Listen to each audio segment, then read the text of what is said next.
you'd like to introduce yourself, it's a pleasure to have you, Lily. So the way I like to introduce myself, I always say I'm Lily, I'm 27. I was a beauty consumer before I was a creator, and I worked in the retail space for honestly 7 years, I believe it was. I worked in Priceline as a beauty advisor and I loved it. I kind of got to experience a lot of like everyday people and lots of different types of people coming into store. Um, and yeah, it was just the best way to learn about the skincare world and people and recommending our products and trying products. It was a really, really good experience. And we did get a lot of training there to help us with the everyday person when it comes to skincare. It was lovely. That's awesome. I've always loved how, especially Priceline, I do feel like just their branding, they do go one step further with the training and even with the Yeah, pharmacists and how they share to like interact with people. And then the pharmacy brings in really a huge range of people yeah, because the price yeah, points can start really, really low. So you can have like your teens buying their first ever mascara and then like you're at 75 plus buying their like 100th tube of mascara. I think yeah. that's And really I cool. feel like, yeah, that kind of place, because it covers such a wide range of product ages, like accessibility to people, it's kind of like a very holistic type of place.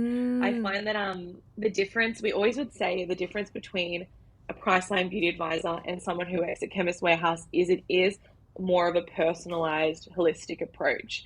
You go to Chemist Warehouse for the cheap prices, you go to Priceline for accessibility and um yeah, like obviously you can get your script while you're there and it's more of like mm. an interactive experience.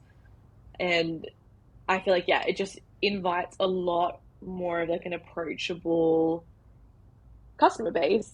Like they're there for their prescription or they're there for their hair care. But if they have any questions, we're trained to help you with that. Absolutely. I feel like in the chemist warehouse, you're chasing after the workers. In Priceline, they don't Yes. chase after you, but they'll probably approach you and be like, hey, is everything okay? Are you doing okay? Yeah, So definitely. a bit juxtaposed. Not, I have no preference between the two. I think they both Yeah. have their strengths. Oh yeah. Um, Priceline is maybe more shopper friendly as Yeah. well. Is there any intention with the layout of the store? I don't think it's the layout more so. Well, I guess you always have your pharmacist at the back of the store, so it encourages Mm, browsing that little bit. But I think that when we kind of look at where Priceline was placed in the retail space, you have obviously your chemist warehouse is like your best deals, but mm. definitely Priceline's where you can play and swatch and try new things and find new products. It's a little bit more approachable, whereas chemist warehouse, you kind of know what you're going for and for the deals. It's definitely meant to be more of an interactive space. Um, and I think, yeah, it is encouraged. The way that it's set up, you are encouraged to browse and talk and inquire about things that you might have a question about. It's not as chaotic and um, yeah, it's a lot more like approachable and you are encouraged to browse and ask questions if you need to, compared to somewhere like Chemist Warehouse where you kind of duck in and out and get what you need for the price that you want. It's kind of more of like a laid back approach in Priceline stores. Absolutely. And I don't know if this happened when I was a teen. There was always the tissues that you could pull out from the bottom of the Yeah. aisles. Because, like, Yeah. obviously I've swatched up my hand and, like, probably swatched something on my face that I shouldn't have. Yeah. That was always really cool. But I've seen more and more in Pricelines, they have, like, the spoolie bar or, like, a very, Yeah. like, dedicated mirror situation where you can test and play. Can people get samples from Priceline? Are there When sample I pots? Yeah, when I was working there, there is samples, but I think because had the beauty advisors and the testers, that's kind of like where you would go to try something on. And you can, even most of the time, we didn't really do sample pots when I worked there. It was more you can come and we can apply it on for you. Mmm. So you can kind of wear it. And I'm, my approach to helping customers and customer service is honest, honest to a fault, I find, but I feel like the best way to know if something is for you is to put it on, and obviously a sample is often a good part of that. You can try it on at home. Um, Mm, but I do always really encourage trying something before you buy it. And I think with Priceline, you can definitely go into store and swatch things, play with things, put them on, and then you can go home and kind of see how it wears, which I love because I even do that myself. I'm very much a sample girl at this day and age. I don't like to spend money on something if I don't know I'm going to love it. So I think that it is a nice place to do that. And I feel like you do have that now. It is a little bit more common in like your Mecca and Sephora, mm, but definitely I feel like Priceline was more like that playful space that you go to, and it feels a little bit more accepted in a Priceline almost because there is that variety in price range. You can really go which way. Like you can even sample like an Essence foundation, for yeah. example, and no one's going to be like, just buy it. You can still kind of have that option to play around with the cheaper or the more high end brands. Yeah. I'm thinking like, what are people looking for when they are testing or sampling a foundation or a blush or a product? Because I'm guessing a lot of people are coming in to try maybe more the makeup end of beauty and see how things Mm-hmm. go with their skin. What are they looking for in that process? I think the beauty of working in retail is that you get so many different types of people. I find we were speaking about this briefly, but the thing that I noticed when I was working in retail beauty is the shift from going to someone for help, and with the internet and social media and viral products and things like that, it changed to, hey, I'm looking for a new foundation because this one is a little too dry, or I'm looking for a new cleanser because my skin is really feeling tight and dry, to, hey, I saw this product online. Do you have it? I want to buy it, or I want to try it. So I feel like when the early days of me working in retail beauty, it was, we were kind of collaborating and finding the perfect product. But I feel like now that, well, over time, the approach changed to, I saw this online, I want to see if it works for me. And I feel like that's where the beauty advisor kind of steps in, and kind of, we have that collaborative process of being like, is this something that's actually going to work for you? I loved it because it was a lot more personalized. I preferred being that person who could help you find if that's right for you, than you coming up to me and saying, hey, I want this foundation because I saw it online, give me a sample. It kind of turned into a conversation about what is it that you like about this foundation, and if that's not perfect, I can recommend something else as well. So it it is a lot more fun to kind of have that personalized conversation, because everybody's skin is so different, and Yeah, what they're looking for would be completely different than what they might think they need.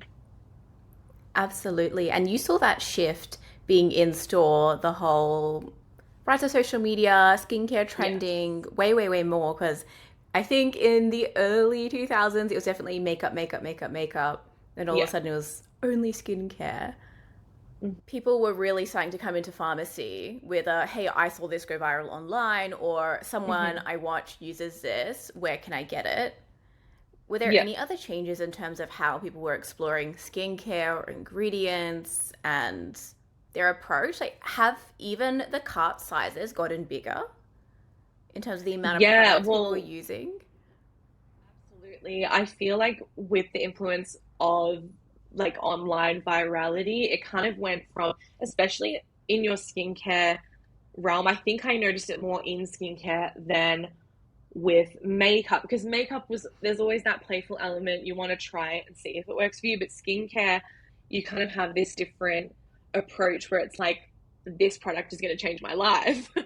So it kind of went from, okay, cleanser, toner, moisturizer as just like your main three. And if you have blemishes, a little spot treatment here and there to, Mm, you have your cleanser, toner, moisturizer as your base, and then you have your like exfoliating, your AHA, you have your niacinamide, you have your hyaluronic acid, and it kind of turned into, how much can I use to fix my skin or make it perfect? But I think obviously there's a positive and a negative with everything that you do Mm, incorporate in your skincare regime. I feel like after the hyaluronic acid and the niacinamide, I feel like then we kind of almost are doing too much. And I feel like it is noticeable because now a lot of the approach, I'd say probably like your biggest two were the hyaluronic acids and the like more ingredient based products. yeah. Now I feel like 5 years later, we're kind of focusing more on like your skin barrier and ceramides because we became so ingredient focused, our skin barriers kind of have paid the price. So I feel like it's interesting to see the shift in where we've landed from like the influx of information and ingredient focused skincare to now we're focusing on like soothing, calming skin barrier because maybe we did go a bit rogue with what we were seeing online and it wasn't perfect for us. But now we've kind of landed in a space of needing to tone it down a little bit. And I know me personally, I have found that with my skincare as well. Because I was saying earlier when we were speaking, Minnie, um, how with oily acne prone skin you are the most Mm, marketed to. So I feel like naturally you're like, I want to try everything and have everything work for me. And I had to kind of teach myself that no, simple is best and branch out where I need to. And that Yeah.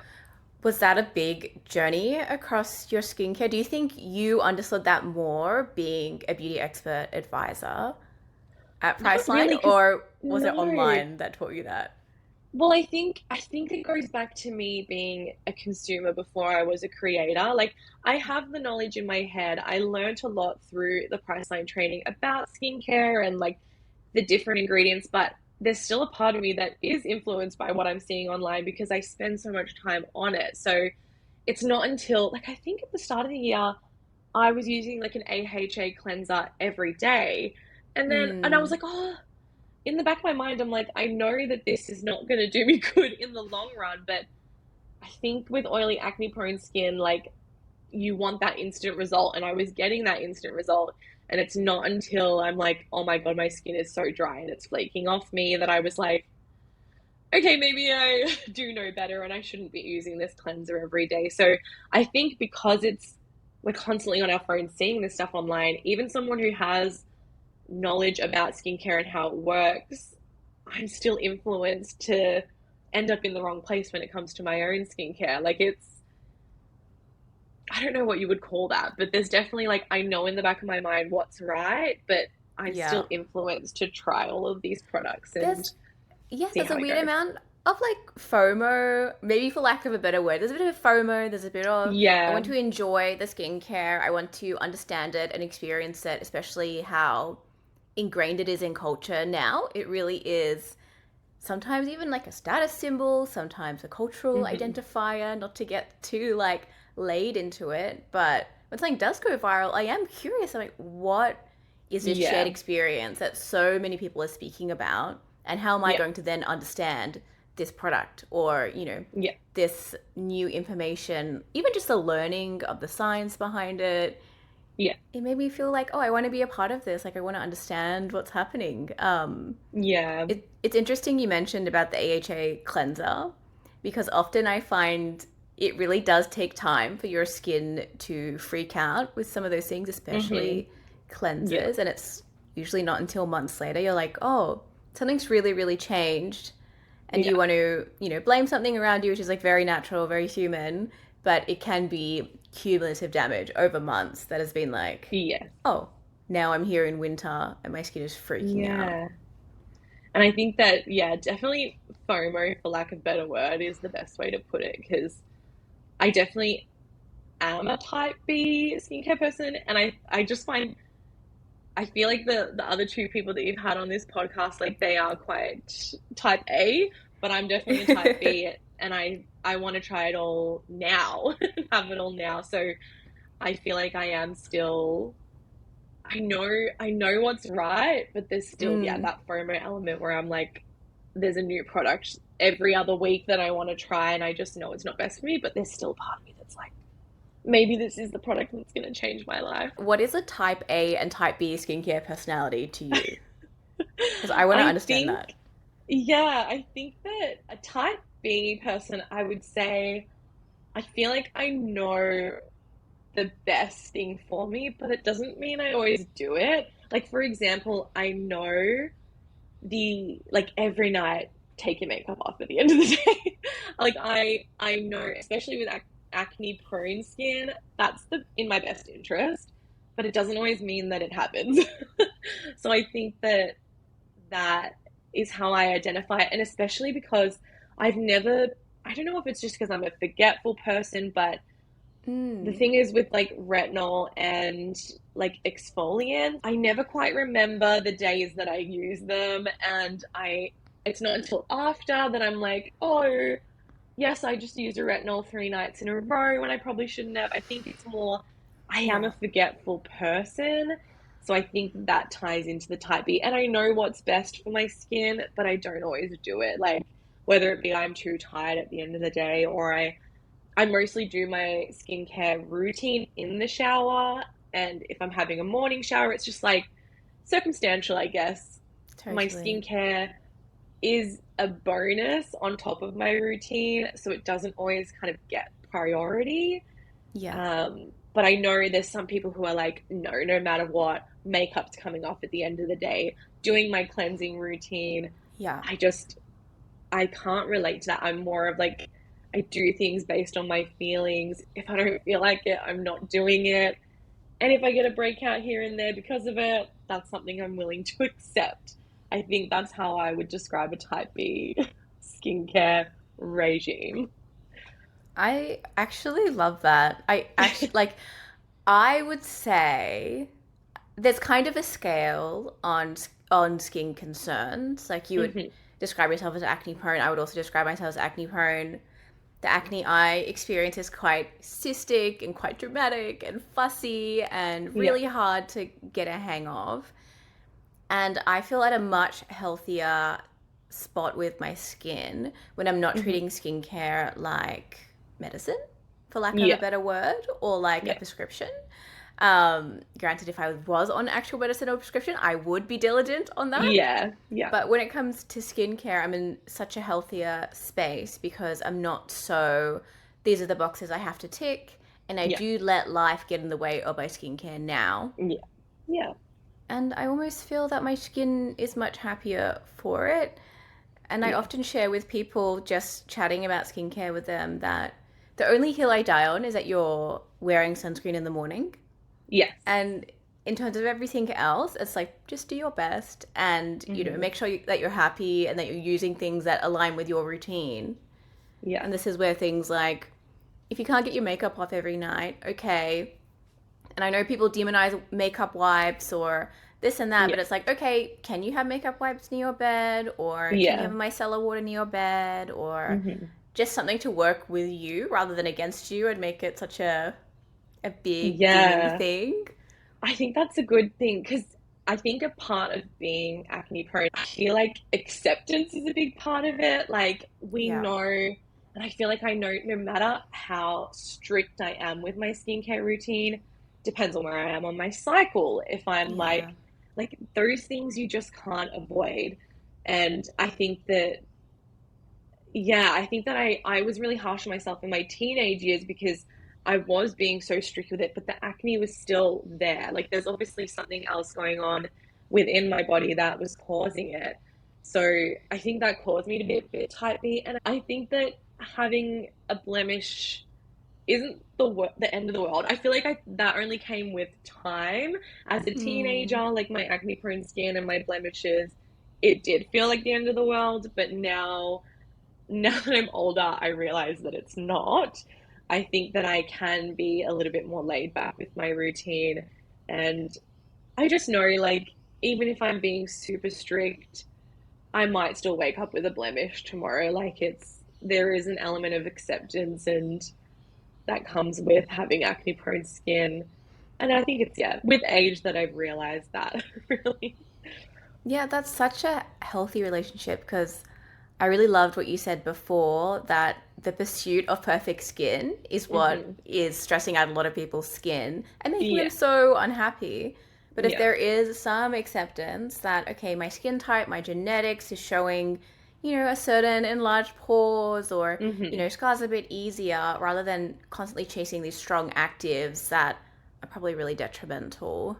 Well, my thing that really kind of sparked a light bulb for me was listening to the last episode with Dr. Yelna. Dr. Yelna? Yeah, Dr. Yalna, Yes. yeah. How she was saying that, like, I think it kind of made me feel better about the FOMO and like the need to buy products is that someone with oily acne prone skin and large pores, you're being advertised to the most out of all of the skin types in the world. Like, I Mm. feel like there is an element of like advertising that is influencing me and how I think about a skincare product. I really, really understand. And I honestly don't think that there's a perfect way to go about how you understand and almost mentally process your skin. Because there can Hmm. be things that I'm just, genuinely uncomfortable with that I would consider my personal skin concerns. Yeah. But when a brand says it, I'm like, hold on. Am I, like, is this even my language? If I'm saying things like enlarged pores, have I Yeah. ever said that about my skin? Or is Yeah. that And I marketing speak that I've really internalized?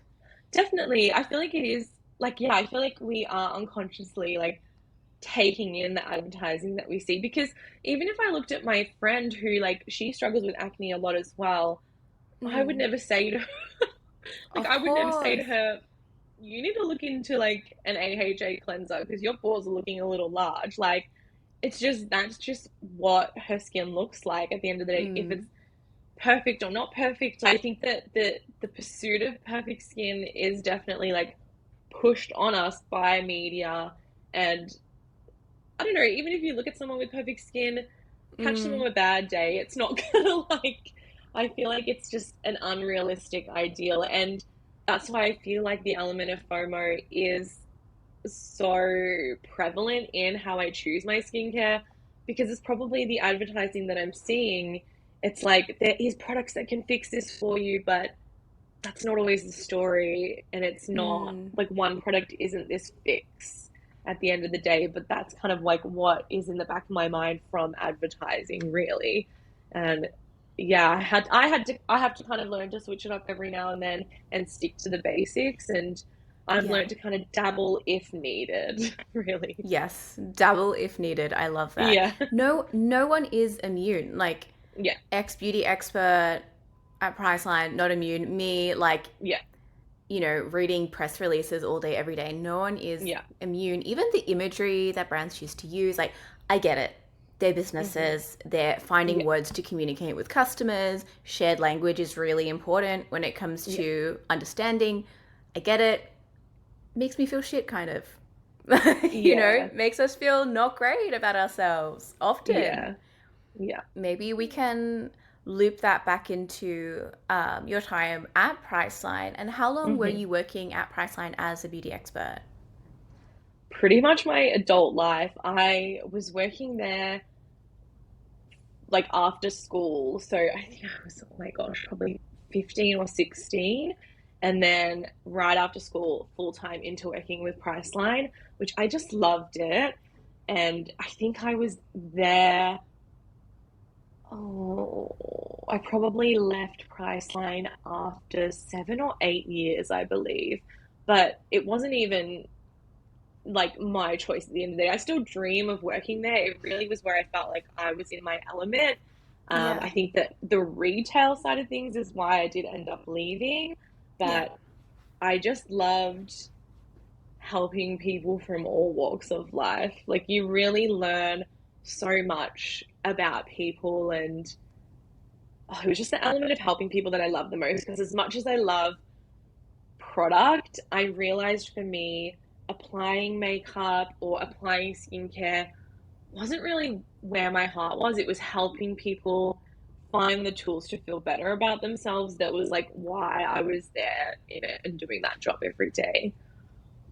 That's beautiful. And I think the human element really is what definitely keeps me around the skincare and Yeah, beauty space. I would be yeah, so depressed without the human connection element. Can you imagine yeah, this yes. space? Like, And it was just so rewarding when like, especially because when I was young and I was struggling with my acne and I was using, gosh, probably like Neutrogena exfoliating cleanser every day, yeah, I was seeking out real people to like help me try something that was going to work for me. And that fully, like the stuff that I learned when I think I went to a chemist and they recommended to me events like in its range. Someone recommended that to me, and it was life changing.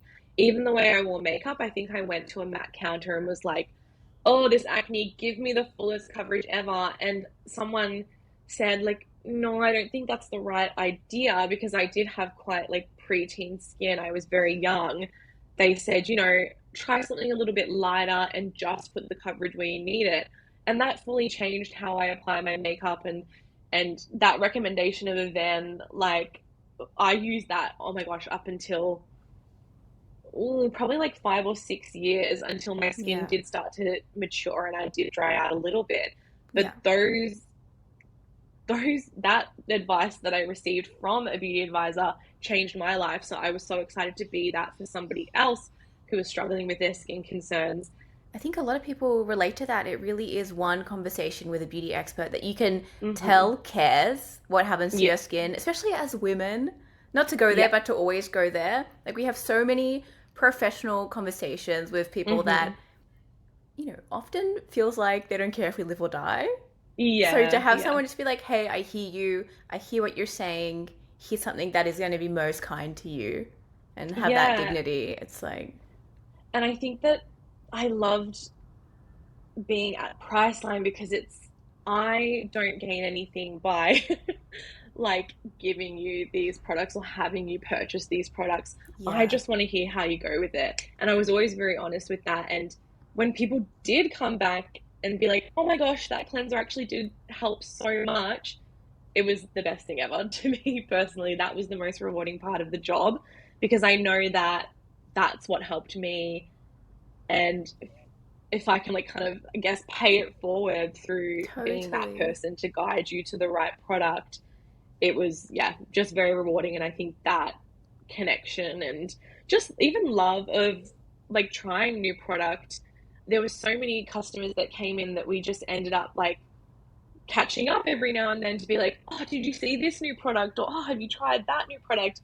It was Mm. definitely more of like a friendly approach. And I wasn't just there to sell you something that you might not need. It became that genuine rapport with customers, and especially because like people come in with different skin types, I could hear what they had to say about that. Like obviously we could have completely different skin types, but your feedback to me, I'd be able to recommend it to somebody else. So I really loved that element of helping people and like what people really had to say. Customers just would come and talk to me about their experience with the product. It was helpful to me Yeah, to help other people. So it was, yeah, I had a really lovely time being a beauty advisor. that's fantastic. That's also extremely wholesome. I'm so keen to hear the FAQs, like the questions that, customers, skincare users, people that are just wondering in what are they asking about their skin? What are these common Hmm. concerns or product requests that you're hearing as the beauty expert? I think that kind of goes back to the shift in what people are looking for. Because when I first started with Priceline, people would come to me with skin concerns, Mm, but it kind of slowly over time turned into people would come to me looking for products or looking for ingredients that they heard about online.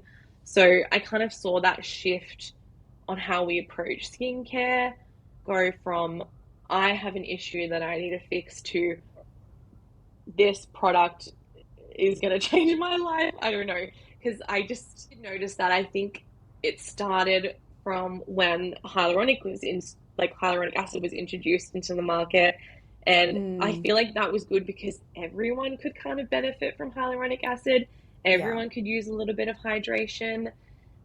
But then it turned into like, we always had like salicylic and glycolic acid, but people tended to stay away from it unless they had acne prone skin. Mm, But then it turned into, hey, I need a salicylic acid in my life because X, Y, and Z. And yeah. it kind of definitely changed the way you would help people because I don't know, I guess once you see something online, you kind of get that one track mind. Yeah. And even if it isn't for you, you're like, no, a salicylic acid is going to change my life. Um, so, yeah, I think there was definitely a big shift in how we look for product and guidance in our retail stores. It went from you're an expert, help guide me to I want to find this product and I need it right now. Yeah, yeah. I Under don't all, know if that really answers your question though. no, it totally does, and it's kind of tricky seeing online, even if someone doesn't have the same skincare routine as you, same genetics, same Hmm. skin color, same tone, age. You see their results online, and you're like, oh, of Yeah, course I want that for my skin. yeah, But there's just so many missing factors, often, unfortunately, definitely. genetics. Yeah. What, like, in saying that, what is a good way to go about approaching a beauty expert? What are the good questions to ask as someone looking to buy something? And as a beauty expert, what are good questions to ask to the person looking for something? Yeah, definitely. I think as a customer, it's really important to, I guess, explain what you're using and what isn't, Yeah. I guess, the result that you're not getting. I think that's the best way to approach a beauty expert because we kind of are able to identify what's missing or what's not working. And especially from the other side of helping people, that is the best way for me to understand how we can get you to where you need to be. For example, my best example is always the same thing, which is like, oh my gosh, I think I need a new cleanser or I think I need a new moisturizer because my skin is just so dry and flaky. And Mm. more often than not, we were kind of taught in Priceline to ask what people are using because it isn't always your skin type. So, especially because at the time when I was working, this was probably like 2018, a lot of people were still with acne prone skin using like a Neutrogena deep cleanse range every single day. And Sure. it was really helpful to be like, okay, well, what are you using? I'm using a exfoliating deep clean cleanser every single day and just like a general normal combo moisturizer. And you would be like, okay, well, perhaps the issue isn't you have dry skin, it's that you're using something that's completely stripping your skin of any moisture, and therefore, like, you are most more than more often than not going to end up more oily, and there's going to cause a lot of issues with acne there as well. um, it's easy to identify that, okay, maybe we need to help you to find a more gentle cleanser. Like, even just swapping up one thing, like swapping in that gentle cleanser, and Yes. then, check back in 10 days, check back in 5 days. Are you feeling that Hmm. change in your skin? I'm willing to bet Yeah. more often than not, yes.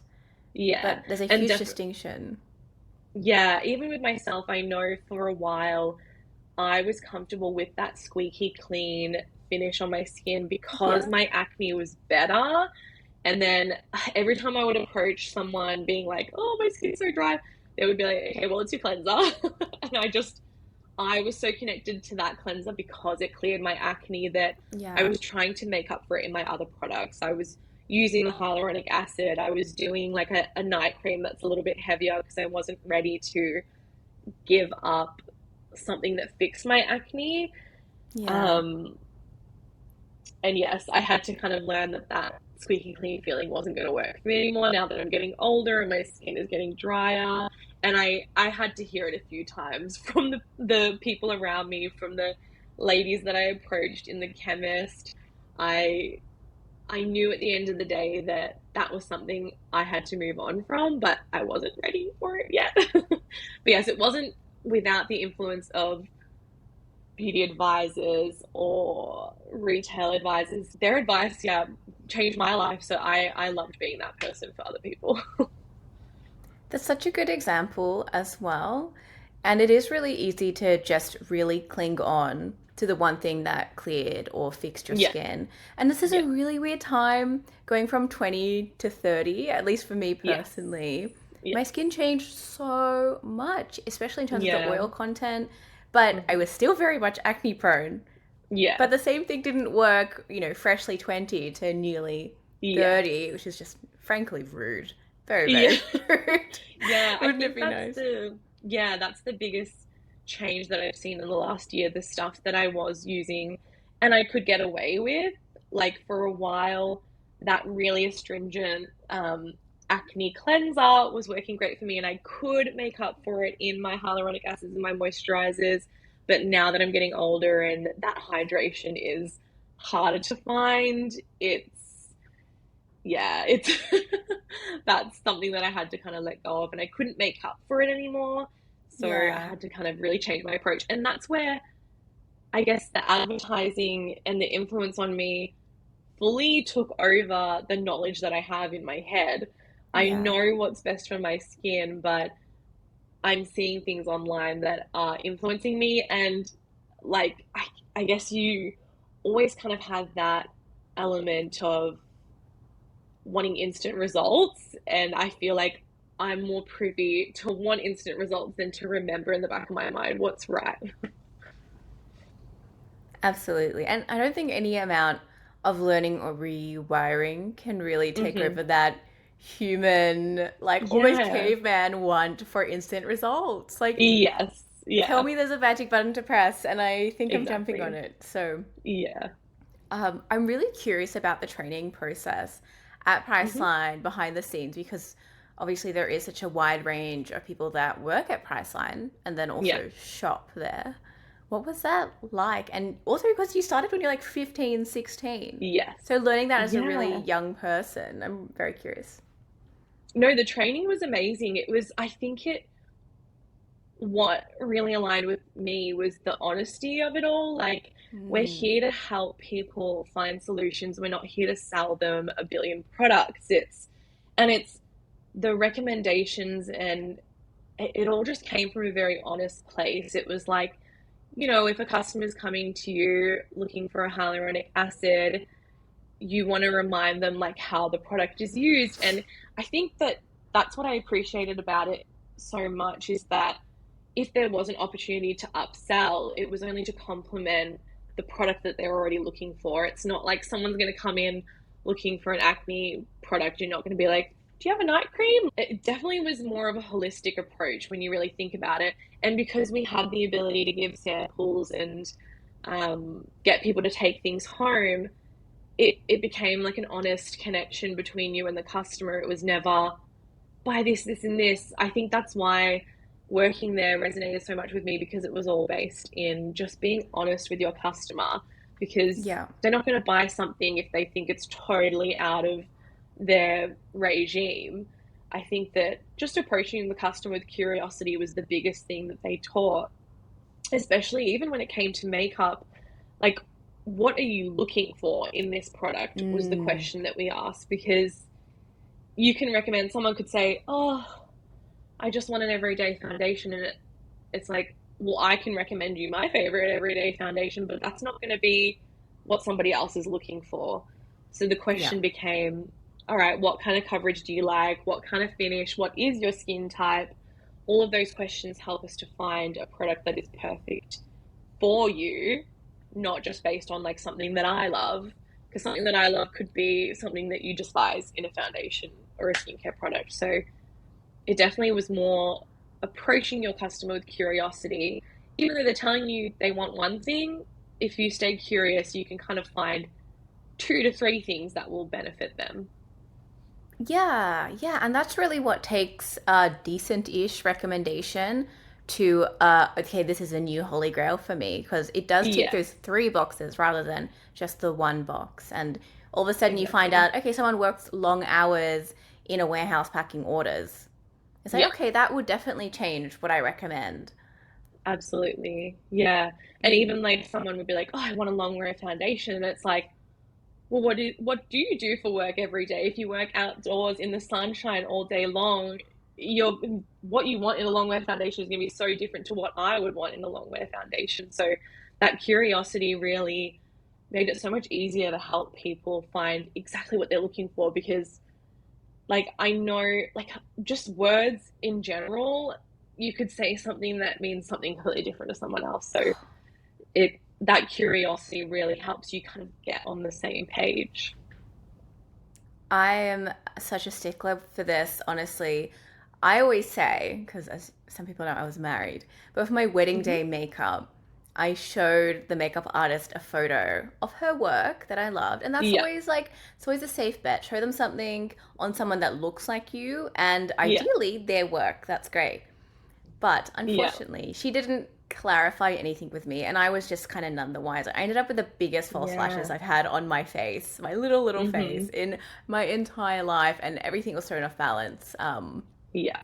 But it was so interesting because we were both looking at this photo, and I couldn't even see the lashes. What I loved about it Yeah. was like the eyeshadow and, Yeah. the lip color and all of that. But when she saw it, she Yeah. saw really bold eyebrows and really Yeah. fluffy lashes. My gosh. I That's still so looked fine, true. but yeah. Yeah, but it's so true when like people speak such different languages, and you see that a lot with makeup artistry. And I always say your everyday makeup as someone who doesn't wear makeup compared to someone who's a makeup artist full time, the everyday makeup is such different things. Like yours could be tinted moisturizer and mascara, whereas an Mm. everyday makeup to a makeup artist is like light to medium foundation, coverage, eyebrows, mascara, lips, liner. I find that actually a lot in like hair consultations as well. It shifted Oh from yeah. I want this to what do you actually like about that color? What do you like about that cut? And it completely changes the consultation into more of an understanding approach. And I find that a lot with makeup as well. That, yeah, that communication element and curiosity is so important. It completely changes the result and the outcome. I love that so much, the stay curious, and this can Hmm. just map onto honestly everything and anything, even when friends ask for products, recommendations, Yeah. just really wanting to deeply understand what are they wanting and are they Hmm. potentially doing anything to already support that or to maybe jeopardize that. That's something Yeah. that's really big. It's interesting you gave the example of that cleanser because in a Yeah. lot of ways it was helping you, and then you also did a lot of things to kind of replenish the skin. That's like a really good level of skincare knowledge, and I think Hmm. those are workarounds that you can do if someone's like really married to, a product that really might not be for their skin type anymore, Yeah. or isn't quite ideal. Like they want to use this really really matte foundation, for example, on their like more mature skin that's already quite dry. Yeah. So okay, let's talk about skin prep. Let's talk Yeah. about a primer that might really complement it as your skin Yeah. changes, and that nuance is so important for people to be happy and to be Yeah. consistent. Exactly. And I think in customer service as well, my biggest thing is that a lot of the time people just want to be heard, and that's Yeah. the most important part. And that's exactly right. If someone comes to you and they have mature skin and they want this full coverage matte foundation, me as a makeup artist, I'm like, oh my gosh, like it would be so much more natural and glowy, like if you wore something more suitable. But that's what the customer wants at the end of the day. I'm not here to be like, no, you're doing everything wrong. You need to change your approach. I'm here to help you achieve that in the best Yeah. way possible because Yeah. that is what you want. It doesn't matter what I think about a matte foundation. I personally love a light to medium coverage, but I'm here to help you achieve your goal at the end of the day. It doesn't matter what I feel about it. How can we achieve this in the best way and the most complementary way to your skin type and the skin finish that you want? I love that so Hmm. much. I know at the end of the day, there's just so much information online, and we do feel pressured to look a certain way, especially when it comes to your skin and when it comes to aging. Like, I'm very new in stepping into the more anti-aging world, and I just am mindful that this is something that we have no control over. Yeah. And I think we obviously want a product that's going to fix everything and make it perfect, especially now more than ever, now that like cosmetic procedures are very common. I think Yeah. it's just important that to remember that perfection isn't ideal. Like, everybody's imperfect in their own ways, and I think that you can try products, you can be curious, but you don't need to do what everyone else is doing or look like everyone else. I think whatever works best for you is like what's most important, and you just have to stay true to yourself. Working in retail, you get so many different types of people, and at the end of the day, we all want to look our best and feel our best. But that is different to everybody, really. Like, someone's best is, yeah, it's just really personal to Yeah. them. From your time at Priceline, what products sold out the most? Ooh, oh my gosh, that's a hard one because of trend cycles, I feel. Oh my I gosh. know the biggest ones from when I remember we went from like household knowledge of skincare to online virality. I think the biggest ones were there was the Alia clay pink clay mask Oh that my was gosh. massive. I remember that was sold out for like almost a year straight. The Ordinary, the whole range from the Ordinary was life changing when it came to skincare. In obviously so approachable price Yeah. wise, and you were introduced to all these new ingredients, and I think that was probably the biggest one, I would say, in my time working at Priceline, from like I think it was 2016 to 2023 that I was there. The Ordinary was life changing, truly, because it had something for everyone. And I think, though, the biggest things to sell it from them was obviously the hyaluronic acid, Oh because it, yeah. like, you kind of get those instant results of hydration, but it was just such an approachable and affordable price. And another one was their glycolic solution. Oh my That was a big gosh. one. Yeah, because that one was like an all-rounder. It's not something that you just use for your face. I remember, I think when it really started to sell out was when people were recommending that for like BO and like your armpits and using that to control perspiration. That one was sold out at the peak of that trend going around about that product. So from memory, I think those two were the big ones. Like, a clay mask for its time was So revolutionary. classic. Yes, and then it kind of turned into your ingredient focused products. But yeah. Wow, you're like a historian to be there for. I remember when The Ordinary launched in Australia. It was Hmm. so. I remember when CeraVe went to Chemist Warehouse as well. Like these were like Yes. iconic weeks of my life. I was like, Yes. oh my gosh, we're like the Truly. Americans I know in that's a skincare big sense. thing. That is definitely a Yeah. big thing. The If the Americans are recommending it, I think because we always get that little bit later, it just became so much I know. more Okay. exciting. Okay. What are three only underrated Hmm. products at Priceline that you saw and you're like, these are so good. You put people on, but they just didn't Oh, get the love they deserved. underrated products. The first thing that comes to mind in skincare is the eye creams from Olay. Like, I feel like, Okay. I don't know, it's a product, obviously, like Olay, L'Oreal, your massive houses. I think with the introduction of all the new trendy products, you forget that they've been doing this for years. And I think I just tried, I think it was their Ultimate Eye Cream one day, and I was like, oh, Olay kind of knows what they're doing when it comes to skincare. They've been doing it for years. I would say that one. Revlon foundations, I feel like, always hold a special place in my heart. Again, I think it comes back to they've been doing it for years. Like, they just don't get it wrong. Unfortunately, that's their staples for a reason, because Yeah. they've worked for years. So I think those two. final one. Ooh, underrated gem. I'm gonna say, I want to say Dr. Lewin's, which is so random. I think Okay. again, they all kind of align with these brands have been doing them for years. Like they're just Yeah. anything I try from them, their makeup wipes, I've tried a cleanser from them.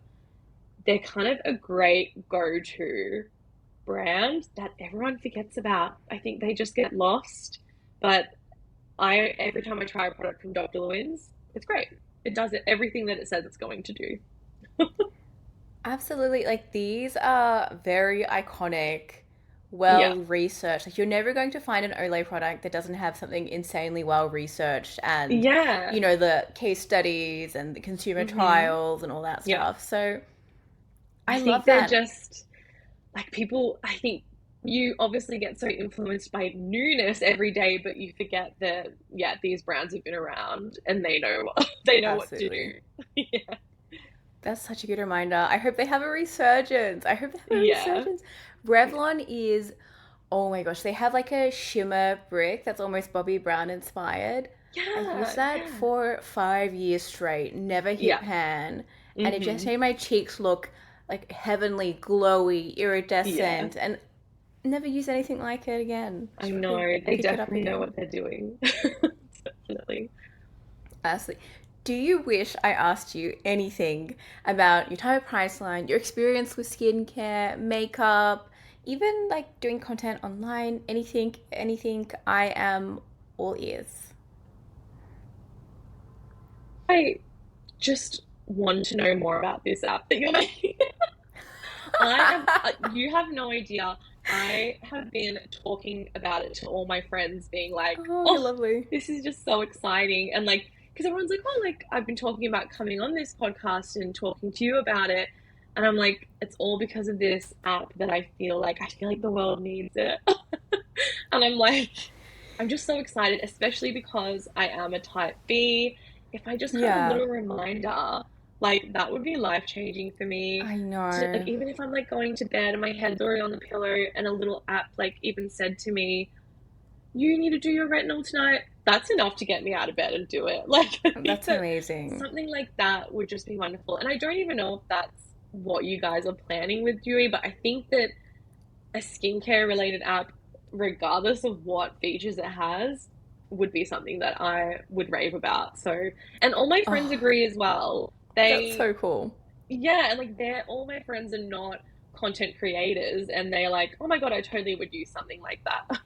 And just like information brought to you on your phone, it's just needed. It's needed. I feel like there's just so much information out there. Yes, If yes, it was simplified for the yeah. everyday person who isn't like constantly online learning about skincare products, like that is just something that we're missing. Oh, I Definitely. well, thank you for asking. Like one, I agree because I've Yeah. lived it, and I feel like people that have experienced the acne prone fussy skin are Yeah. especially aware of this huge gap. So when I was thinking about Dewey, I Hmm. was actually thinking about what you and me have done manually, pretty much our whole Yeah. beauty careers, which is taking the time to understand someone's skin type, what they're already using, how they're already Yeah. using the products, where they shop, their budget, all these questions that, you know, as much as you can follow content creators online, it's Hmm. either a access problem of money to try new things or Yeah. time. Yeah. And, you know, perhaps at our level with our friends, we can ask those questions and we can be curious, but on a mass Yeah. scale, we can never reach the amount of people that definitely would appreciate that insight. So, Yeah. Dewey was born from okay, how do we do this? But also, how do we get someone their best routine Yeah. with all these things considered?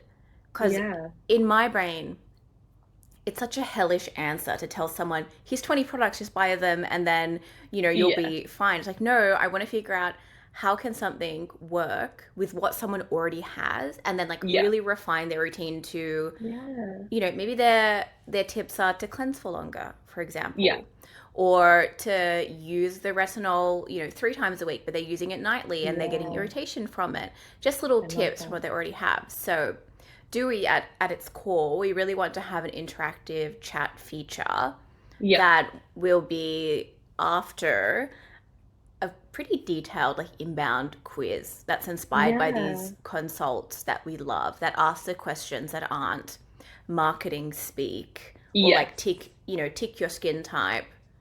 As Yeah. you mentioned, someone might come in and go, okay, I have dry skin, but in reality they don't have dry skin. They're Yeah. using exfoliating products 3 times a day, which Yeah. happens a lot. You and me know these Yeah. are not rare occurrences. It's very easy to misunderstand skincare or to take a misstep in the marketing or Yeah. just try something because it works and then end up in a difficult spot. Yeah. I do love that. And I love the approach of using what you have and just like maybe shifting something because Yeah, if you saw under my bathroom cabinet right now, there's like five different acne prone cleansers that just didn't work out for me. So it's totally. like, oh, that having that as a tool would save me so much time and money. And yeah, like you can use what you have and keep it simple. And if you Yeah. just tweak your routine and like if someone was there to say, hey, how about you try this? That would be life changing. So I love that. I'm so There's excited. definitely thank you. So there's definitely going to be those features that I know like you and me will love because Yeah. skincare is so personal. Hmm. There's the people that like us would love a reminder of how often to use something like a retinol or Yeah. something like an exfoliant. But Yeah. again, there's that annoying layer of nuance. It's like, okay, Yeah. tonight is technically a retinol night, but how's your skin Hmm. feeling? Yeah. What's That's happened so during the true. day? Have you like been outside in the sun and your cheeks are still Yeah. red and flush? If that's the case, then yeah, it's retinol night, but probably give it a skip tonight. So we Yeah. really want to empower people to understand Yeah. their skin at the level that they want to, Yeah. right? We know not everyone loves beauty and skincare as much as us, Yeah. for example. Even Yeah. though, I'd love for everyone to have like the time and the money to explore, but Yes. not everyone has that as a job or has worked Yeah. at Priceline for 7 years or something like that. Yeah. So it's interesting. Literally, at the moment for Dewey, a little Hmm. peek behind the scenes, we're having a Yeah. lot of user interviews. Something like our chat the other day, where I'm Yeah. really understanding one, what people want, but also making it really, really valuable. Yeah. That's that's what I'm really married to. I tell people with Dewey, like, I'm really married to the problem, which is Hmm. the gap between the DIY online and the dermatology office, which is so, so important. Like, we're not replacing Hmm. that at all. But the gap Yeah. between them is so big and Yeah. it's very unpersonalized, Yeah. especially in the Western world. So that's a Definitely. problem that I'm determined to solve. But how we solve it, that I'm so open to. Like that, I want Yeah. it to just fit how people want it to work. Yeah. I've got a pretty good hunch about the expert based, like evidence based chat. I've got Hmm. a pretty good hunch about those things. But in the end of the day, if people are like, I just want a forum where I can ask questions to experts, it's like, okay, then that's what Dewey's going to focus on because we just need Yeah. people to get the right advice and feel peace of Yes. mind.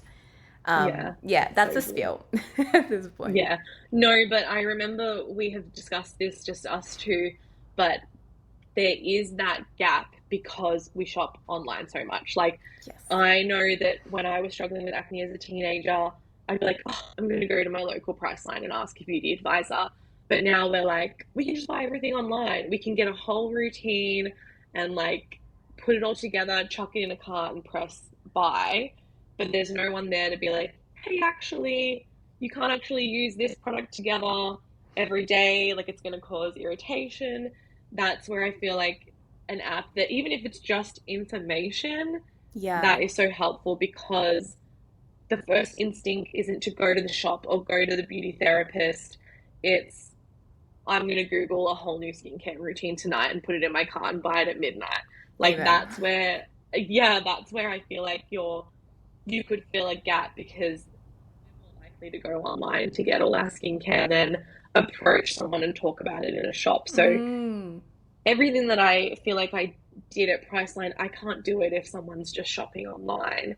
So that's where I feel like your app would kind of bridge that gap. I'm just excited to see what comes from it.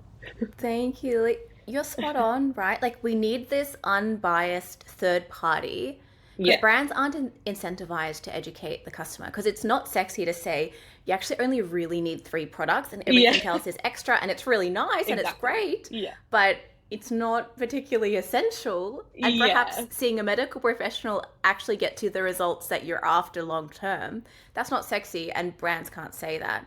But yeah, yeah. that beauty advisor role is so important. That 5 minute Mhm. chat to really understand is has been removed because of online shopping, Yeah, because we're relying on yeah. content creators, which hey, you and me, like I I know. love our Yeah, work so yeah, much.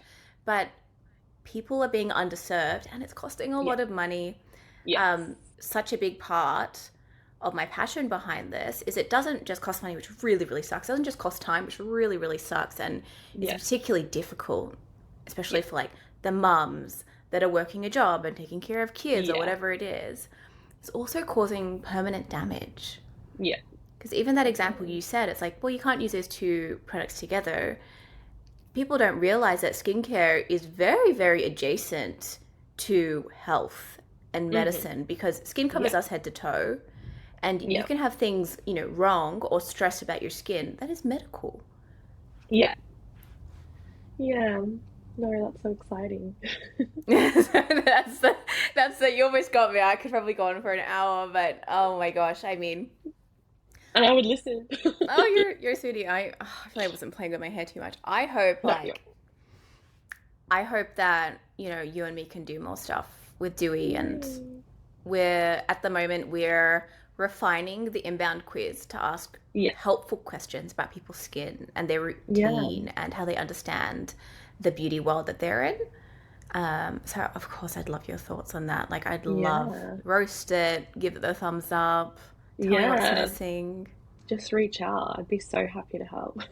Lily, thank you so much for your time. Thank you so Of much for your course. insight. I loved hearing about your time at Priceline. And where can people find you on socials? Because your makeup content is amazing. I know you have Thank skincare you. spattered in there, but I love your makeup, your approach to makeup, your layering, the vlogs. I'm a fan. Where can people find you? Oh my goodness, you can find me everywhere. But most of my handles are just Lily Rollston, Roulston. But I kind of try to post something different everywhere. So Instagram, you'll get the makeup, the short and quick stuff.